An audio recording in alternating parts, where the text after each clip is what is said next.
Bismillahirrahmanirrahim. Assalamualaikum warahmatullahi wabarakatuh. Hai teman-teman semua, perkenalkan nama saya Elsie Endriani dan rekan saya Dwi Rahmiati. Baiklah, di sini kami akan mereview kitab yang berjudul Al-Khulasah fi Usul Al-Fiqih, yang mana kitab ini ditulis oleh Muhammad Hasan Hittu. Nah, kami akan membahas di chapter kitab yang membahas tentang Al-Qiyas. Oke, Dwi, kemarin kita mereview kitab apa sih dan siapa penulisnya? Kemarin kita membahas tentang kitab yang berjudul Al-Khulasah fi Usul Al-Fiqih yang ditulis oleh Muhammad Hasan Hittu. Nah, di dalam kitab Al-Khulasah fi Usul Al-Fiqih tersebut itu membahas apa sih? Kita kemarin membahas tentang Al-Qiyas yang di dalamnya terdapat pengertian qiyas, rukun qiyas, macam-macam qiyas, dan syarat-syarat qiyas. Jadi teman-teman, kemarin kita itu sudah membahas tentang Al-Qiyas kan? Nah, di dalamnya itu sudah membahas tentang pengertian Al-Qiyas, macam-macam qiyas, dan syarat-syarat qiyas. Apa lagi, Dwi? Dan rukun qiyas. Dan rukun qiyas. Elsie, apakah kamu masih ingat pengertian qiyas secara bahasa? Tentu dong. Al-qiyasu lughatan masdaru qasa bimakna qadara yuqalu kistu arda bidhirai ay qadaratiha bihi. Untuk terjemahannya, pengertian al-qiyas secara bahasa merupakan tindakan mengukur sesuatu atas sesuatu lainnya, kemudian disamakan. Dwi, apakah kamu masih ingat pengertian al-qiyas secara istilah? Masih dong. Al-qiyasu istilaha ruzza far'in ila asli bi'illatin tajma'u bainahuma fil hukmi, yang artinya qiyas secara istilah yaitu menetapkan hukum suatu perbuatan yang belum ada ketentuannya dan didasari atas sesuatu yang sudah ada ketentuannya. Dwi, kan al-qiyas itu memiliki 4 rukun. Nah, kamu masih ingat tidak 4 rukun itu apa saja?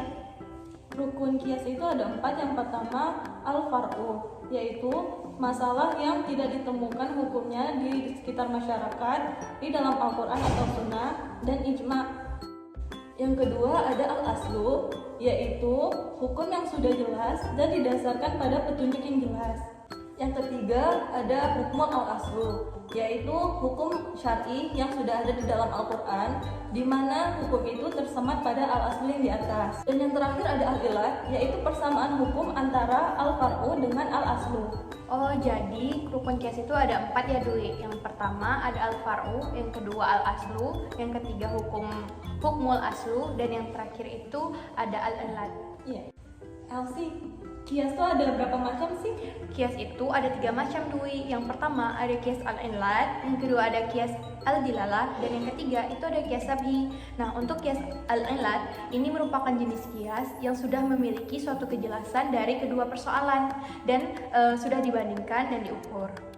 Nah, yang kedua itu ada qiyas al-dilalah, yang mana jenis qiyas al-dilalah ini merupakan jenis qiyas yang dapat diterapkan dengan menghubungkan perilaku dengan cabang hukum berdasarkan dalil ilat. Yang ketiga itu ada qiyas sabhi, yang mana qiyas sabhi ini merupakan jenis qiyas yang mempertemukan antara cabang dan pokok persoalan hanya untuk persamaan dan penyerupaan. Oh, berarti qiyas itu ada 3 ya. Yang pertama qiyas al-ilat, yang kedua qiyas al-dilalah, dan yang terakhir qiyas sabhi. Benar. Dwi, syarat-syarat qiyas itu ada apa aja sih? Syarat-syarat qiyas itu ada 3. Yang pertama syaratul far'u, yaitu hukum cabang yang tidak boleh didahulukan daripada hukum yang asli.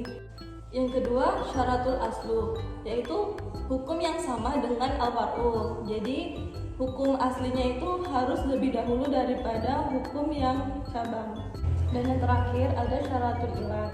Ilat harus tetap berlaku. Ilat tidak berpengaruh terhadap hukum. Yang ketiga ilat harus terang, dan yang terakhir ilat tidak berpengaruh terhadap Al-Quran.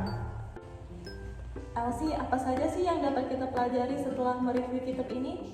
Nah, banyak sekali yang dapat kita pelajari, Dwi. Dari kitab Al-Khulasah fi Usul Al-Fiqih ini kita dapat memahami pengertian al-qiyas secara bahasa, pengertian qiyas secara istilah. Kita juga dapat mengetahui apa-apa saja rukun-rukun qiyas, syarat-syarat qiyas, dan macam-macam qiyas.